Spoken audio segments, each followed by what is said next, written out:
चोथाले आइमे अब म तँलाई तेरै भाषामा जवाफ दिन्छु। न कला बाँकी न गला बाँकी सामाजिक सञ्जालमा छाती हल्लाएर चर्तीकला देखाएर दुनियाँ केटाहरूलाई रोमान्स गराएर भाइरल भएकी त चोथाले के रे बुढाको माया पाउनलाई त यहाँ लेखेको हुनुपर्छ अरे। तेरो जस्तो नामर्द पोइको माया पाउनलाई यहाँ लेखेको होइन। त जस्तो यो छोटा छोटा कपडा लगाएर छाती हल्लाएर डलर कमाउन पर्छ त तेरो जस्तो तेरो भन्दा झन् एवान पोइ पाइन्छ। एवान पोइको माया पाइन्छ बुझिस्। र काली ढड्डु भन्छस् त अनि तेरो पोइ कस्तो छ धन्न त्यही ढड्डुले लगेछ र अहिलेसम्म फुर्ती लाउन पाइकी छेस्। नत्र भने अहिले कहाँ गनाएर बसेकी हुन्थिस् अझ मलाई काली र ढड्डु भन्छेस्।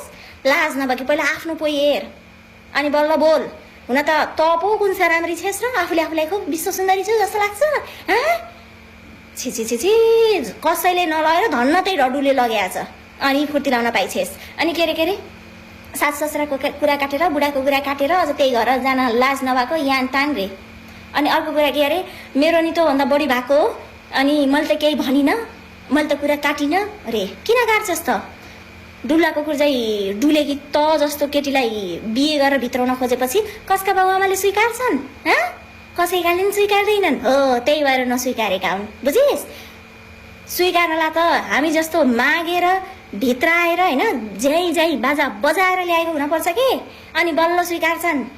र त जस्तो मातेर पहिला गएको मान्छे म होइन। म त बाजा बजाएर घरकाले नै मजाले भित्राएका हुन्। त्यही भएर मजाले कुरा काटिन्छ त्यही घरमा बसिन्छ। लास्ट त जस्ता लाउन पर्ने हो कि त जस्तो भुसुवा कुकुर चाहिँ डुलेर अहिले मेरो पनि तिम्रो भन्दा बढी थियो केही भएन केही भनिन कुरा काटिन रे। बढी थियो भनेर भनिहालिस् त के कुरा काट्न पर्यो। कुरा काट्नलाई त बाटो हुन पर्यो नि। आफू गतिलो हुन पर्यो नि कुरा काट्नलाई त।